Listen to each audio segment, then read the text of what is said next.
Hello, welcome to Military Realms. My name's Stuart. Today I want to talk about narrative Warhammer the Old World. What is it and how much does it really exist?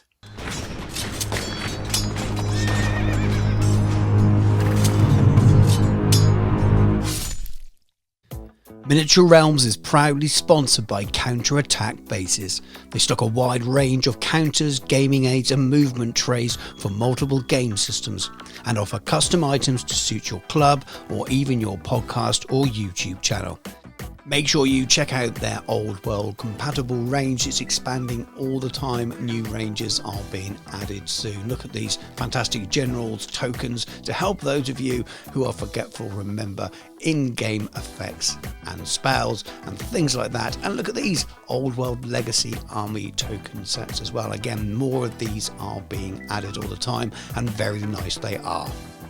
Check out the link in the video description. Warhammer the Old World is in my thoughts an awful lot, and I'm sure that's the same for many of you watching this. And while I play many other games and cover lots of other games on the channel, the bandwidth in my brain is taken up by square-based Warhammer more than anything else. So I think about this kind of thing a lot. And very recently, I did my own sort of reaction review of the FAQ and errata, and looking at it from a perspective of someone who's a bit more of a casual player, sometimes a narrative player. I definitely would describe myself as a narrative and casual player more than I am a competitive player. And I started to think more and more about what that means and about narrative gaming and where that fits in with the wider community, especially in the context of competitive gaming and everything that's in between. It is not my intention to ram my own opinions of this down your throats at all. My opinion is going to come through in the things I say because it's based on my own view, my own perception of the wider community and the way that we play the game. And I encourage you to reply in the comments and share your own views on this. I'm not deeply entrenched in any camp or the other with this. I'm just interested in the makeup of our community and how they see Warhammer the Old World and how they view their own gaming experience. I suppose we need to provide a little bit of context about what narrative battles are compared to other ways of playing the game, and that's changed a little bit through Games Workshop over the years, and in many ways this whole video could just be about wargaming in general, especially from companies like Games Workshop, where they offer multiple ways of playing, and there are competitive games and there are more casual and more narrative games. For a while, we saw throughout Games Workshop publications the three ways to play: the narrative, the match play, and the open play, which was the kind of weird chuck everything on the table but don't make any points up. And I always felt that one was a little bit ambiguous and maybe slipped more into the narrative or casual, but it didn't really matter. What does this book offer as an explanation of ways to play the game of Warhammer the Old World as part of a recommendation by the authors? Starting on page 284, we have Prepare for Battle, and we have Pitch Battles, Campaign Battles, and Narrative Battles.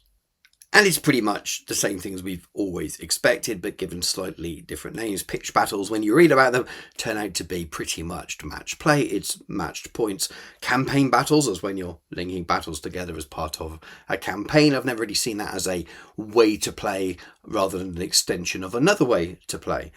And then you have narrative battles in the book, which is also described as open play, which probably nods a little bit to my confusion earlier with the older naming convention of open play and what it actually meant. And that's probably the first lesson, is that not everything fits neatly inside a box, inside a naming convention. There can always be some crossover, and I think there's a big sliding scale from match play all the way down to narrative play, whatever they mean. For me, match play is anything that you try to match up the points, and you can have a very casual version of match play and you can have a very competitive version of match play, and they can all be played in a very friendly manner. Competitive doesn't necessarily mean hard-nosed and unfriendly. To understand the way I view narrative play, you probably need to understand the way I view the whole game and the makeup of the community. And I think narrative play and match play are all part of one long sliding scale of which elements can be mixed together. But in the most simple of descriptions, the top end of match play would be where the game is designed to be as balanced as humanly possible to decide which is the best general. Maybe that will be the final of the Masters or a big independent event like that. Or maybe even International Team Warhammer has its own complications in the way that armies are chosen to match up against a team of armies rather than just individuals, but it's still the focus is on trying to win in the most fair way possible. At the opposite end of that scale could be the most fluffy, narrative, story-driven battle possible, maybe with some friends that haven't bothered to match the points, don't care whether their armies are balanced or not, will fudge things along the way to tell a story, and the story comes first. And between those two far points of the most competitive, I'm not saying unfriendly, but competitive version of Warhammer and the most story-driven before rules version of Warhammer, there's a whole plethora of everything else and a real mix between different players depending on what their goals and outcomes are. And for what it's worth, I think there's a good chance that both those extremes of Warhammer are also the smallest playing groups, with the bulk of players fitting somewhere along the centre of that big playing scale. At times it can feel like the match play or even the competitive side of the game is the loudest, and I think a lot of that is just down to people like to win the games that they play, be that Monopoly, be that Risk, be that Poker, be that Scrabble, Snakes and Ladders even. We like to win the games we play. We play them for enjoyment, but it's also fun to win. So it's not surprising that a lot of the content out there is from people talking about rules, analysing rules, what's best, what has won a certain tournament. The game's constantly evolving. There's new releases all the time. There's new rules, there's FAQ and errata, and that breeds that kind of content, and it's a good thing. It's nice to see the game live and engaging for the players, and there's probably a little bit more there to make content around rather than someone like myself that maybe does a bit more painting or something like that. You just don't see as much, and I think that that's only natural. I think the vast majority of players sit somewhere in the middle. They would class themselves as casual Warhammer players. Sometimes will go to events, some of them never go to events, but the majority of games they play will be points matched. The majority of games I play are points matched, and that doesn't necessarily exclude them from being narrative either. But in a large amount of those examples, the main goal will be to have a game, be that to spend some time with your friends, get away from your family for a couple of hours in the evening and go to your local club and just relax. This is a hobby after all. So in my strange brain, those kind of games are casual match play, and there's a large variance in those as well. Towards one side of the scale, they may be practice games for an upcoming event, or they may be using an event's comp or restrictions and trying to play quite a hard-nosed game with event lists or event style lists. At the other side of that scale, their points match, but they're not too worried about any meta, maybe not even aware of meta. It's all about narrative gamers. Where are they in this, and where are they playing the games, and do they even exist? It's a phrase that's used an awful lot, maybe overused a little bit, in the same way that competitive gamer is overused a little bit as well. So are all narrative gamers super nerdy RPG types who don't know the rules and are a little bit extra smelly? No, of course not. And at the other end of the scale, competitive players care a lot more about the game than just the rules as well. I think any kind of categorization of nerdy RPG-esque narrative players and jock-like top of the table competitive players is just reductive.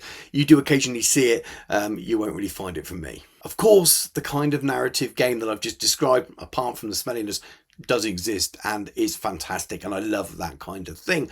And to be able to play a game that's story driven, that you change the rules when you need to because the story comes first, is great. And maybe there are RPG elements into it, maybe links to a map campaign, but that doesn't mean that that is the only way of defining narrative wargaming and narrative Warhammer. It's so easy to get caught up with labels, and in an increasingly polarized world, place people into camps, and the most competitive, successful player on the tournament scene may have a wonderful narrative story arc to their army that they've made. They may have names for all their characters, they may have a story written for their army. That's narrative just as much and just as valid as anything that's more laid back. Narrative can find its way into competitive events. Opponents may meet up and decide why their armies are fighting each other for a fun bit of story at the beginning of the battle. It has no impact on why you met up, maybe even the lists you've written, or definitely who your opponent is. That's all done by Swiss ranking, but you can still add that to the game. Of course, some events can have narrative written into them. There can be campaign days. The matchups may be decided by something other than your results. And your club games can have narrative elements too, regardless of whether they're matched play or match points. And sometimes that narrative doesn't have to exist on both sides of the table. There may be an opponent who doesn't really care for that side of the game, which is absolutely fine. But you can make up your own story of why your army is fighting that opponent's army and still have fun and enjoy it from that perspective. You only have to talk to people about why they're building their army and why they're painting it a certain way. Even the most competitive builds can have some really fun stories to them and reasons for certain colours to be chosen. So you can have narrative throughout all kinds of play with all kinds of players. In many ways, narrative is a mindset, is what you bring to each individual game, or the way you collect your Warhammer, the way you paint your Warhammer. It can't always be a massive cinematic story-driven game, but even a competitive game can be cinematic at times, and you can add those story elements, but they may not be the main driving force behind the game in the first place. And that brings us back to that sliding scale. I don't think narrative can be incorrectly labelled as long as there is some level of narrative for one of the players involved in the game. And that could absolutely be the most narrative RPG, bend the rules, unpoints match game driven as you can imagine. But at the same end, there could be a narrative element to a Masters matchup if the two armies that face off against each other have got a bit of a story there that works, then there's some narrative inside that competitive game. I think what matters most is that somewhere along that scale is the competitive side to the casual side, and whereabouts on that scale your expectation meets your opponent's expectation. And we're not always able to do this, but if you are able to, I would say find your crowd, or at least for the game that you're aiming for. If you want something that's very laid back and casual and narrative, then you may not find that at an event, and you need to expect that as you go. And if you're like me and you lose some games at the beginning, you're probably going to find yourself down at the bottom tables playing people maybe a bit more like you anyway. But that's not the point. You have the right expectations for the kind of Warhammer you're playing, and being open with your opponent and talking about it as much as you can do before the game. And before you put it in the comments, and still do put it in the comments anyway, but I know that's hard for some people to find their people, to find the kind of Warhammer they want to play. Maybe their local scene is quite competitive and they struggle to get the more casual games. I get it. I've seen those kind of comments before.